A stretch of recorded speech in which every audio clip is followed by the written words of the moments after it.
Kaixo baite! Kaixo Jedi! Zer zaude? Ondo, zure bai? Bai, jo, mila izateko etuzeragatik bene. Zuri gonbidatzeagatik.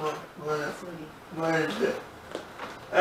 Arte ederrak ikasi ez nuen Bilbon, eta gero Bartzelonan ere horrekin relazionatutatako ikasketak. Baina, zergatik arte ederrak?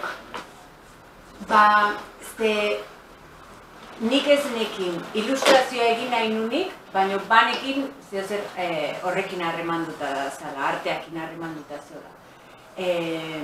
Ja txikitatik marraztea oso gustuko nun, gero margotzea ere gustatzen zitzaiten, kuadrok margotzea eta banekin hortik zeozer nahi nula, baina ez oso ondo zer, horregatik arte ederrak. Eta gero arte ederrak bukatu nunen, ja argi neuken, nik liburuntzako marraztik egin nahi ditut. Ordu, nik hasi nun ilustrazioa Bartzelonan, ja arte ederretatik aparte. Zein izan zen zuela lehenengo lan profesionala?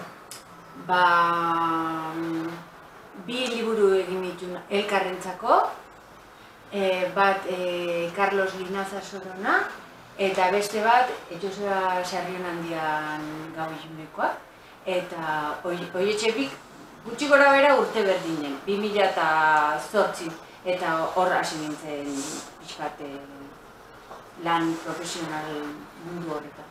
Erreza da liburu batentzako ilustrazioak egitea, zergatik ez da gauza bera zuk segurtutako zerbait, osea zergatik testu bat maraz bibatean oinarrituta. Bai,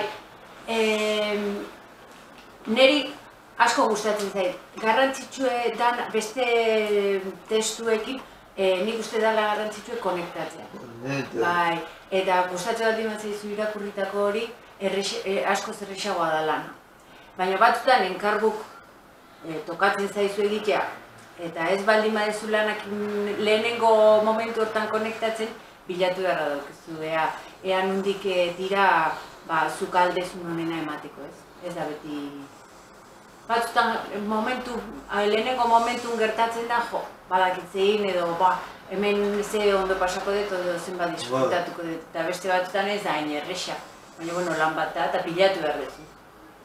Zenbat ordukoa izaten da egunean gutxiko gabaka ilustratzailea lana? Nik 7-8 ordu sartzen ditut egun marrazten. Eta hasieran asko kostatzen zitzaiten, ze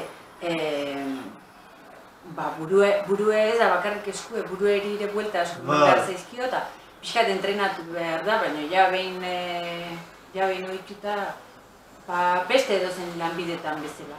Eta gainera ez burua lan soilik, imaginazioa ere bai, eta...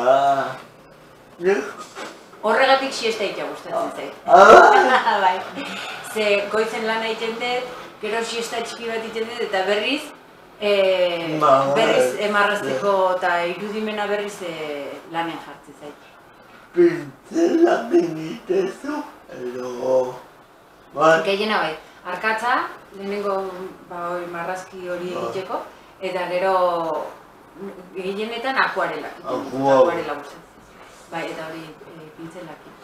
Eta gogoizteko garaian musika jartzen duzu, edo irratia, edo... Etapaka dikoa, nik uste bai. Hasieran irrati egun guzti. Egun guzti irrati jarrita ikutzen dut. Eta gero hasi nintzen, goizeko programak entzungo ditut eta arratsaldetan musika. Eta guain askotan YouTube jartzen dut. Bai,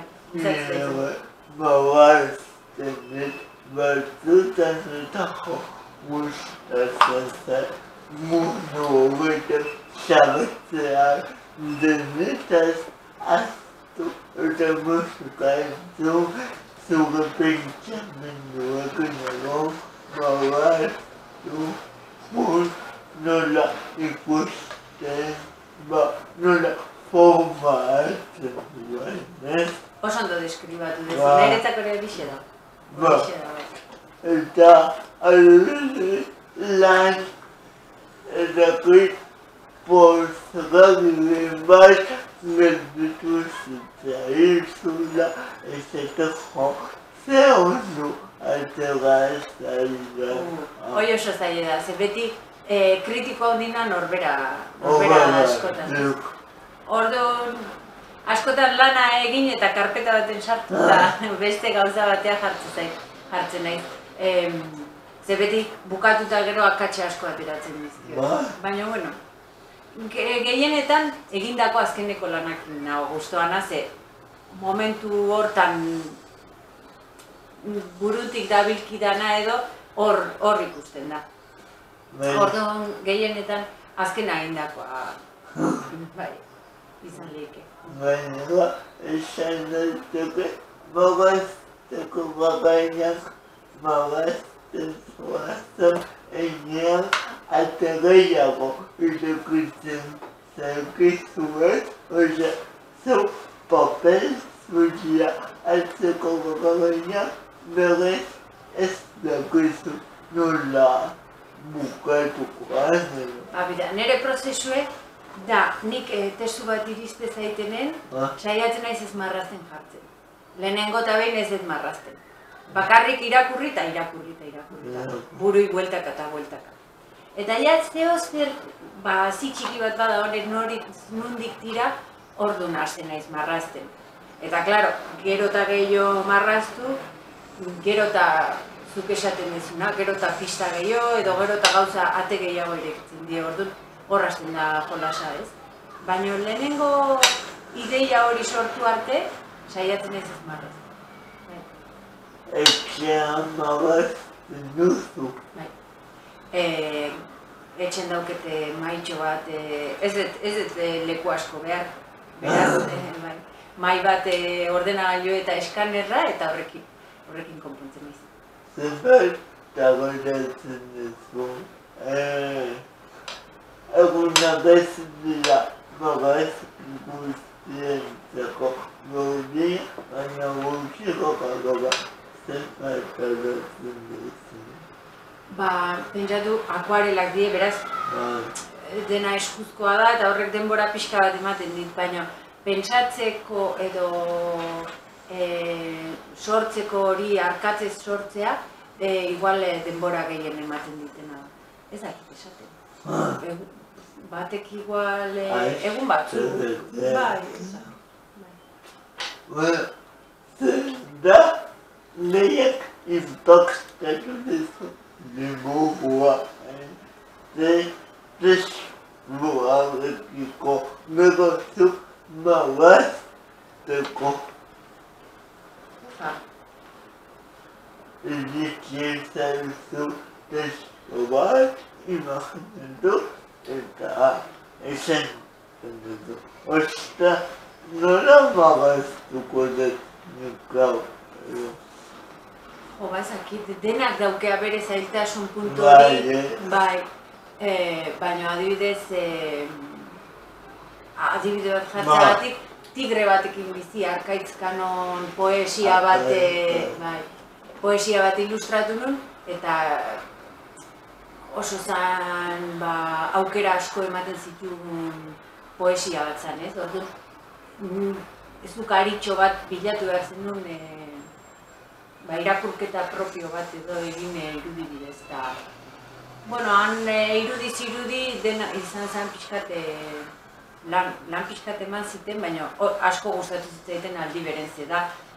Hau nola konpondu ez, nola eman bukaera hori edo nola osatu halako poema bat, halako aukera piloa ematen dituna, nola osatzetik bukatu, ze eman dezakezuzuk hori aukeraz betetako horri forma emateko.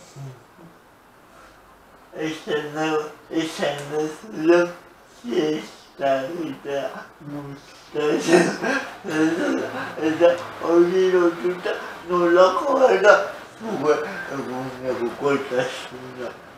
Bueno, goizen esnatu, etxen lan egin behar baldin badete, hori horraztu, saldu hortzagar pixkate txukun jarriz bestela. Ez de pijamatan lan egiten. Jende asko uste du, etxen lan egiten baldin badezu pijamatan egiten dezula lan bainez. Eta gero, ordu lanen jartzen naiz. Lehenengo igual, korreok eta erantzun, e-mailak eta gero ja marrazten jarri, eta gero eguerdin bazkaldu, pixkat gelditu siesta txiki bat egin, eta arratsalden berriz. Eta, bueno, batzutan esaten den, hau arratsalde honetan bukatu nahi, eta berandu arte aritzen naiz, baina normalen, bueno, saiatzen naiz 7 kaldera edo bukatzen lana. Baina hau duke. Bai. Eta hau zer lanak zaude? Laizter aterako da liburu bat asko gustatu zaiten egitea. Anaiak jarri dio testue, berakin testue, eta nik irudik. Eta album ilustratu bat da. Eta hori laizter hortan egon gehalanen azkeneko urte honetan. Hori argitaratuko da urrin. Eta guain imprentako gauza horiekin. Eta gero erakusketa bateako inberra dauzkut panel batzuk. Halako ilustrazio batzuk erakusketa bateako. Eta klase batzuk ere emango ditut Bilbon, ilustrazioko, eta, bueno, gauza desberdinetan hori. Bueno, ikusten dugu ez da beritzen gau izan bada bestera, eta mila eskotzea batzuk. Eskerrik asko zuri gonbidatatik. Bilaleko niago musu ikusi nahi. Ados. Ago jente. Agur. Agur.